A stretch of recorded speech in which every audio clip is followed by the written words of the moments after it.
So not only did a couple of big wide receiver trades happen today, but they were made by teams who both just played on Monday Night Football. And in today's video, I'll get into the trades and much more as I dive into the biggest standout performances and surprises from Week 6 of the 2024 NFL season, right after...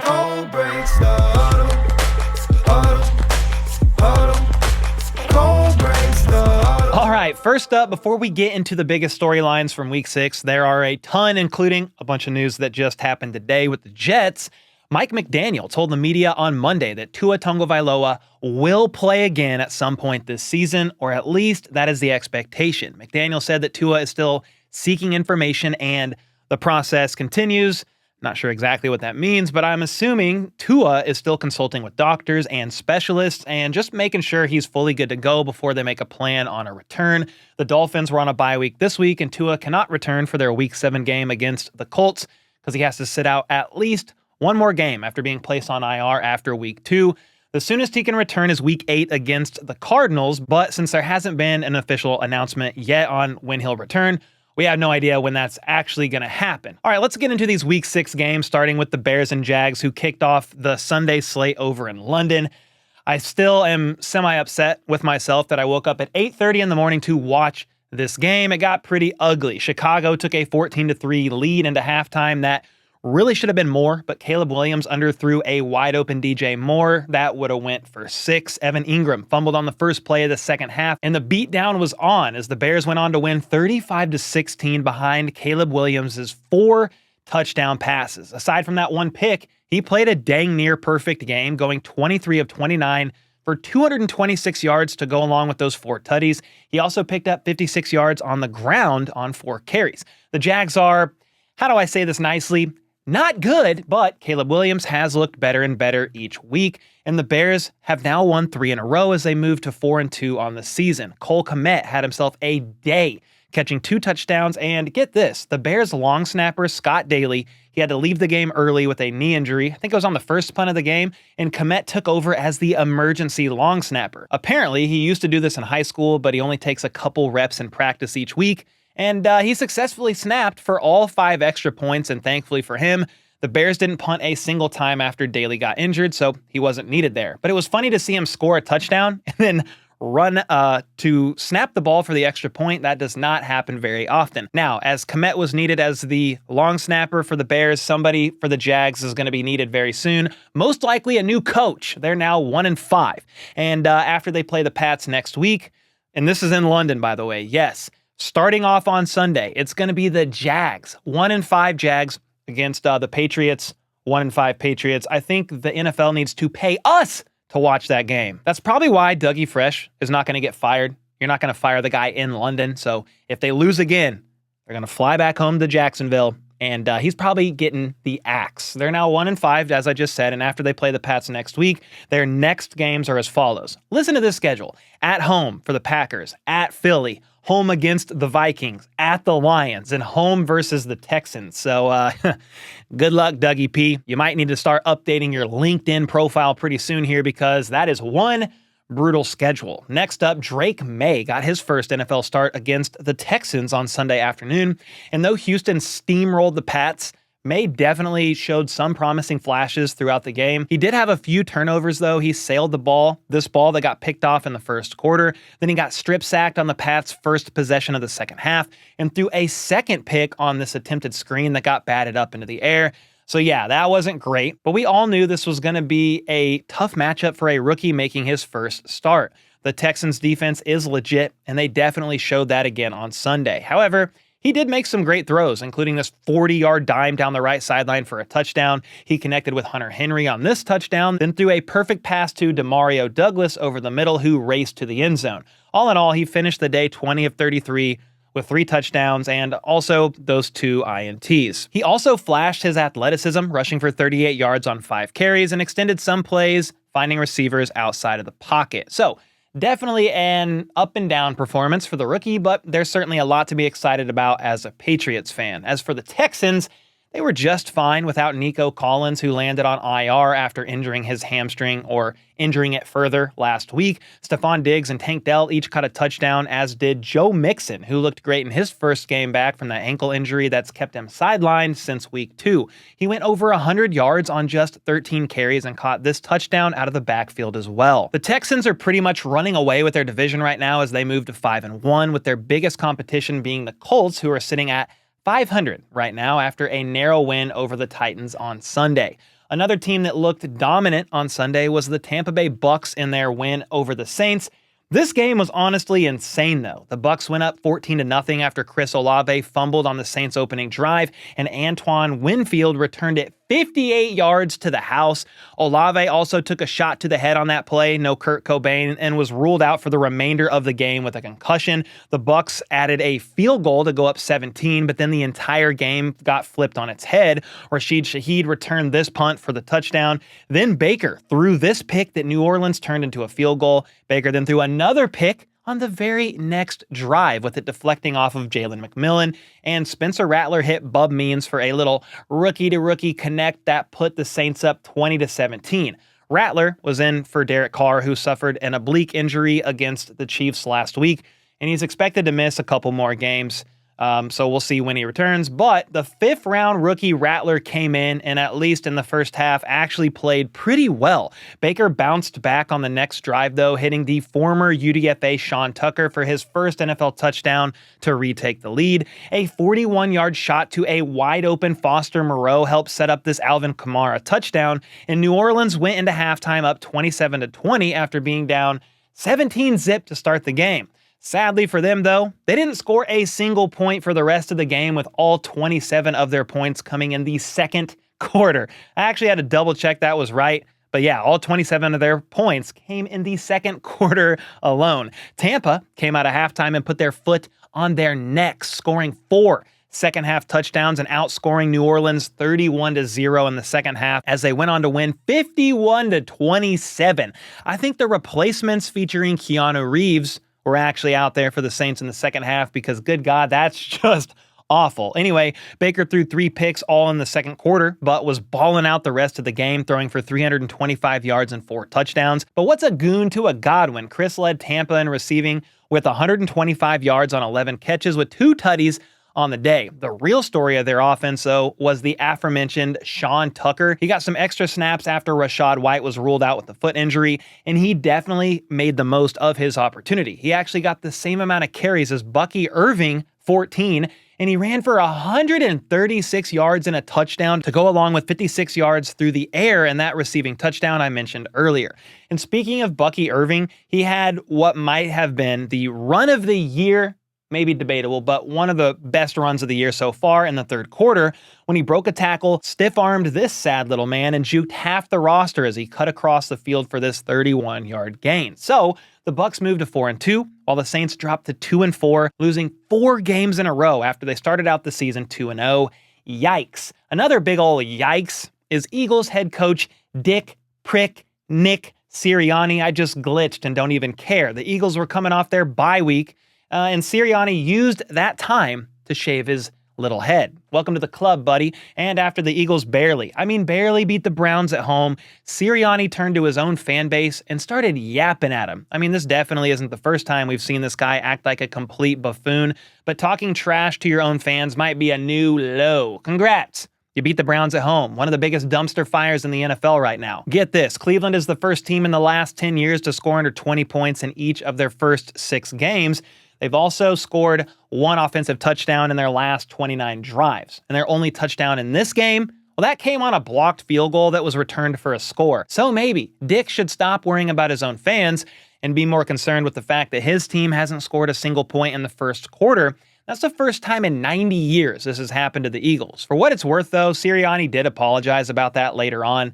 But hey, one day, Eagles fans are going to be the ones yelling after Prick gets fired. All right, moving on from that sheet show to talk about a game that was actually very fun to watch. The Ravens hosted the Commanders in a battle for Maryland. If you didn't know, the Commanders Stadium is about 5 miles east of Washington, D.C. in Landover, Maryland. So yeah, technically they're a Maryland team, They traveled 14 miles north, okay, to play the Ravens in what was one of the most anticipated games of the week, with the red-hot Ravens and Lamar Jackson playing the red-hot Commanders and Jaden Daniels. This game did not disappoint, as both teams were neck and neck until the Ravens started to pull away, with Derrick Henry putting them up 27-13 in the third quarter. King Henry could not be stopped in this one, as he rushed for 132 yards and 2 touchdowns on 24 carries. But the Commanders responded, with Terry McLaurin catching this pass to move them inside the red zone before getting popped by Kyle Hamilton, which definitely drew a flag. Scary Terry was fine, though, and he made this contested grab in the end zone on 4th down to put Washington within 7.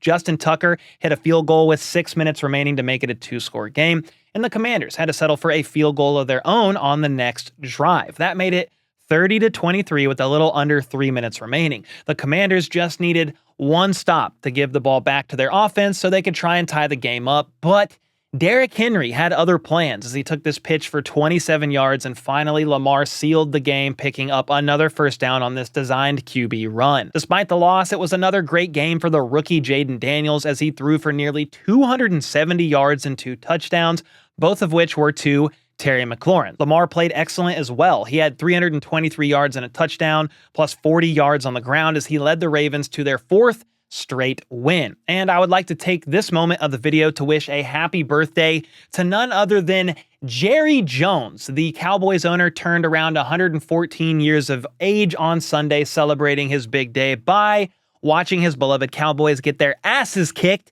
by the Detroit Lions in their own stadium. There aren't enough stats in the world to describe just how brutal of a blowout it was. The Lions outgunned the Cowboys by over 240 yards and forced 5 turnovers en route to a 47-9 W. Dallas is now 0-3 at home, losing those games by a combined 66 points. Things are not okay in Jerry World, as America's favorite team to hate is limping into their bye with a 3-3 record. Now the Lions got the win, but it came at a big cost. They lost their star edge rusher, Aidan Hutchinson, to a pretty gruesome leg injury.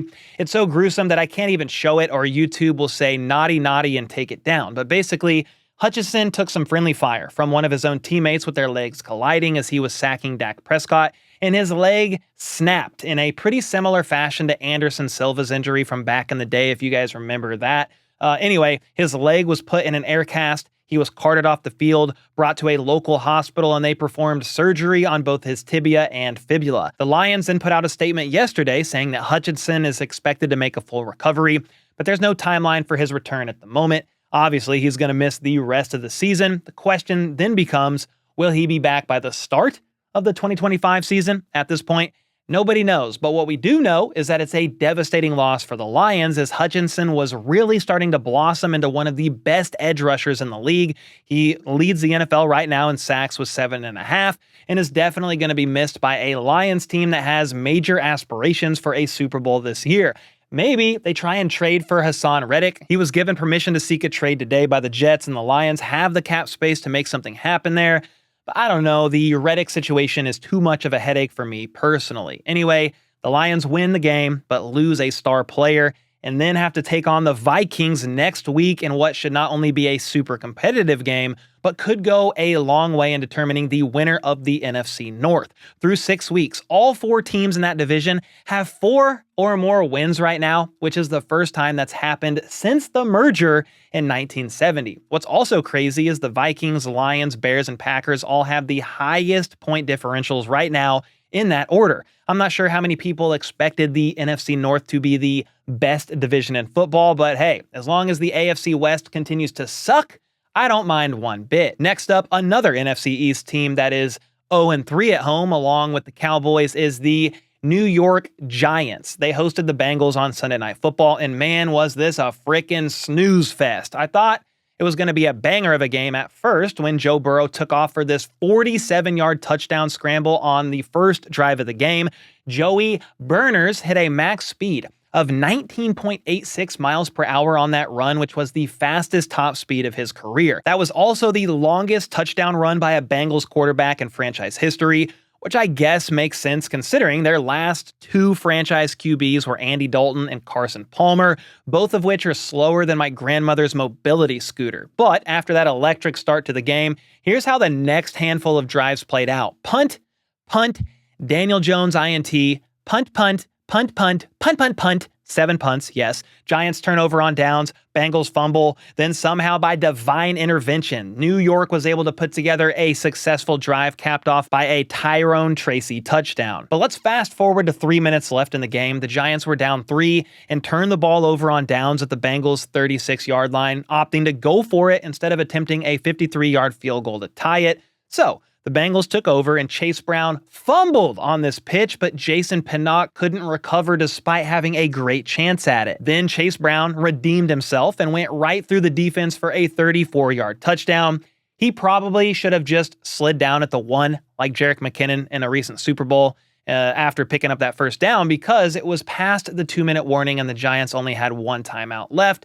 So that is a guaranteed 100% chance you win the game as you kneel it out. But it really didn't matter because Greg Joseph missed a 45-yard field goal on the next possession for the Giants, and that was all she wrote. Bengals win 17-7, a pretty abysmal performance for the G-Strings who dropped to 2-4 as the Bengals move from 1-4 to 2-4. But Daniel Jones now holds a 1-14 record in primetime games. That is the worst primetime win percentage since 1970. So yeah, not great. And it doesn't help that they've got the Eagles, Steelers on Monday Night Football, and Commanders for their next 3 games. On the bright side, though, Dexter Lawrence, or Sexy Dexy, might be one of, if not the best defensive tackle in football. And trust me, I'm a huge Chris Jones fan, but this man is playing out of his mind. He got another sack last night, which brings his total to 7 on the year, and that's second in the league behind Aidan Hutchinson, who is obviously out for the rest of the season. So there's a real chance that Dexter Lawrence could become the first defensive tackle since Aaron Donald in 2018 to lead the NFL in sacks. As for the Bengals, I mentioned it a minute ago, but they put themselves at 2-4 after a really ugly win. But a win is a win, and they've got the Browns next week, so that should be an easy W as they try and get their season on the rails. Now, before we get to the news of the day, which is obviously Davante Adams being traded to the Jets, we need to talk about last night's game that involved said team who dropped to 2-4 after losing to the Buffalo Bills.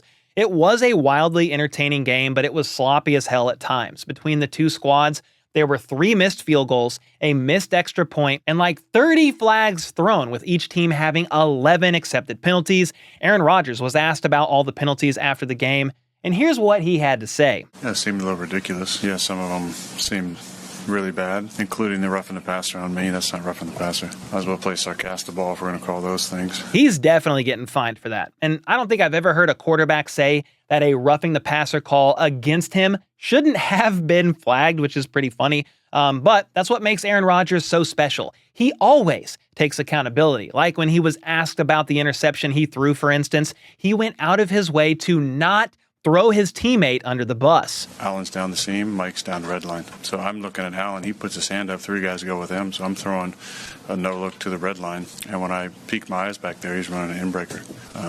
It's got to be down the red line. Okay, maybe not. But hey, it wasn't all bad for the Jets. I mean, Aaron Rodgers threw this 52-yard Hail Mary right before halftime that Allen Lazard somehow came down with.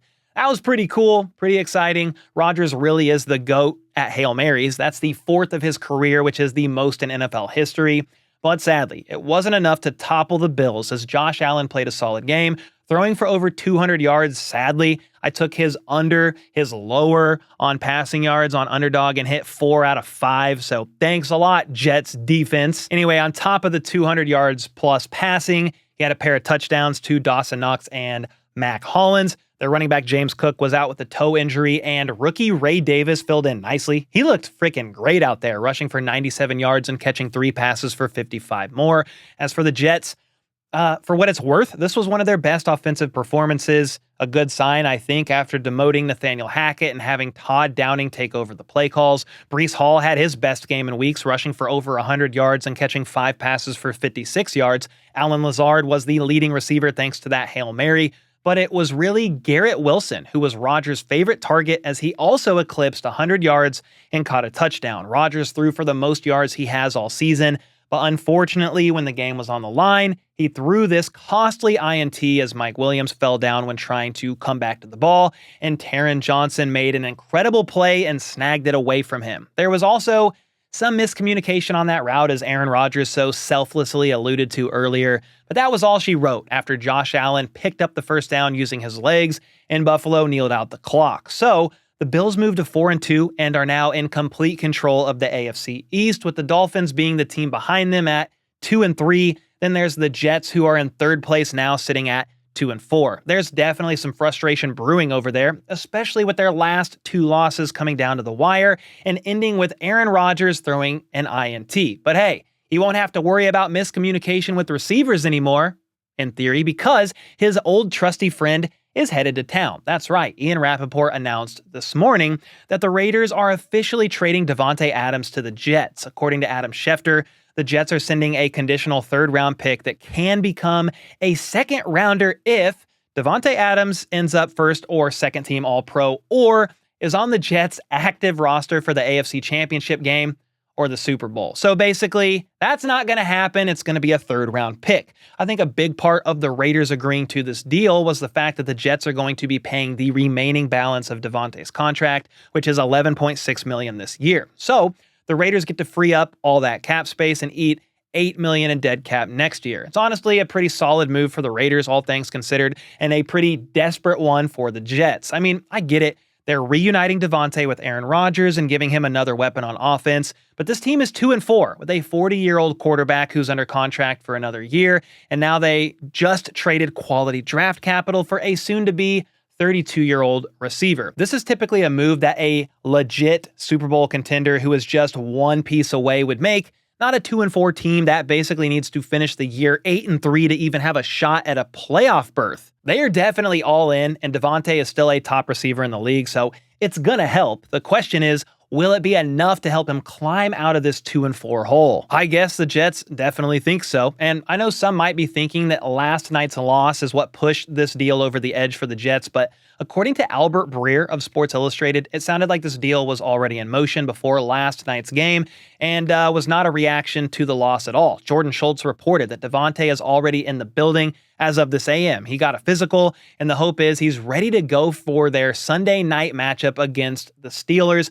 So it sounds like that hamstring injury that kept him out for the last few weeks is healing up just fine. I guess we shall see. Maybe it was really an injury and he doesn't play this Sunday as he's on the tail end of recovery. But I don't know, man. I guess we'll find out very soon. Speaking of the Steelers, though, it was reported today that Russell Wilson is taking first-team reps at practice and is in serious consideration to start this Sunday against the Jets.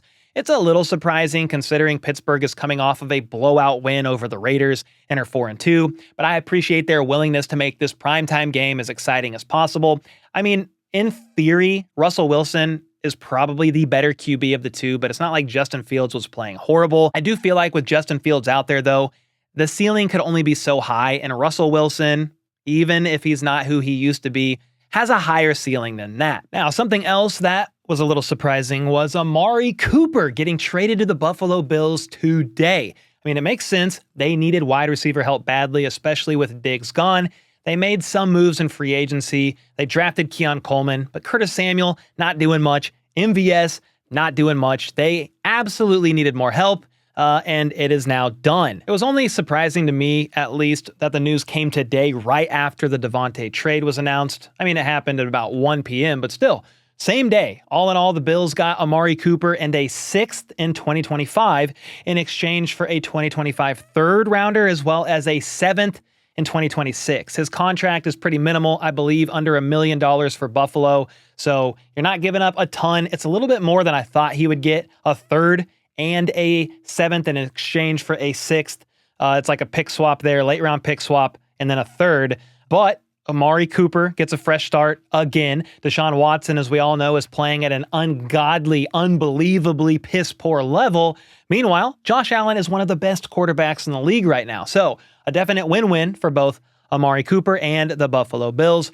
I, as a Chiefs fan, am a little sad because the Chiefs need a receiver, and while Amari Cooper would have been a nice addition, I feel like it would be a very on-brand move for Brett Veach to now trade for MVS from the Bills since he's not really doing much over there and knows the system, but I kind of hope and pray that doesn't happen. Well, I guess God heard my prayers because the Chiefs are not going to have to trade for MVS. He actually got released by the Bills to make room for Amari Cooper, which means Brett Veach is more than likely going to sign this man for a vet min deal after releasing him earlier on in free agency to save like $12 million in cap space. But at this point in time, I fully expect MVS to be a Kansas City Chief this week. Anyway, there you have it. The biggest storylines and recap of week 6. It was yet another crazy week in the NFL and should only get more interesting as the season moves along.